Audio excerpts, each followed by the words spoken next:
બાવળામાં વરસાદ બાદ જાહેર આરોગ્યની જાળવણી માટે સ્થાનિક આરોગ્ય તંત્રની સતત કામગીરી. રોગચાળો ન ફેલાય તે માટે 15 જેટલી ટીમો દ્વારા ડોર ટુ ડોર વિઝિટ, પોરાનાશક કામગીરી, ક્લોરીન ટેબ્લેટનું વિતરણ અને ફિલ્ડ સર્વે સહિતની કામગીરી પૂરજોશમાં. વરસાદ બાદ રોગચાળો ન ફેલાય તે માટે અનેક સ્થાનિકોની આરોગ્ય સંભાળ બાબતે સ્થાનિક આરોગ્ય તંત્રની ટીમ સજ્જ. હાલની ઋતુમાં શું કરવું, શું ન કરવું, ખાનપાન, સ્વચ્છતા સહિતની બાબતો પ્રત્યે સ્થાનિકોમાં સભાનતા કેળવવા અને રોગચાળાના નિયંત્રણ માટે કામગીરી કરવામાં આવી રહી છે, જેવું મેડિકલ ઓફિસર ડોક્ટર અંકિતા રબારીએ જણાવ્યું.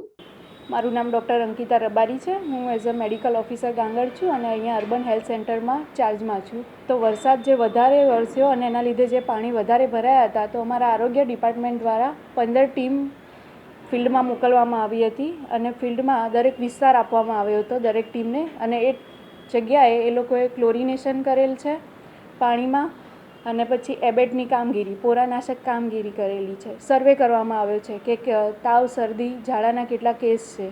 જે વિસ્તારમાં ANC છે, જે high risk, very high risk છે, એ લોકોની વિઝિટ કરવામાં આવી છે. આ ઉપરાંત લોકોને IEC કરવામાં આવી છે. એમને કહેવામાં આવ્યું છે કે આવા વાતાવરણમાં તમારે શું કરવું જોઈએ અને શું ના કરવું જોઈએ. જેમ કે તો પાણી ઉકાળીને પીવું જોઈએ, ક્લોરીનવાળું પીવું જોઈએ, પાણીના ઢાંકણ ચુસ્તપણે બાંધીને રાખવા જોઈએ. ઉપરાંત એ લોકોને ડોયા વડે પાણી પીવું જોઈએ, બહારનો ખોરાક ના ખાવો જોઈએ, બને તેટલું બીમારીથી દૂર રહેવું જોઈએ, સ્વચ્છતા જાળવવી જોઈએ, જેમ કે કચરાનો નિકાલ યોગ્ય રીતે કરવો જોઈએ, અને બીમારી થાય તો નજીકના સરકારી આરોગ્ય કેન્દ્રમાં સારવાર માટે આવવું જોઈએ. આ પ્રમાણેની બધી કામગીરી અમારી આરોગ્યની ટીમે કરેલી છે. આ ઉપરાંત એક શેલ્ટર છે, ત્યાં આગળ અમે લોકોએ OPD પણ ચલાવેલી છે.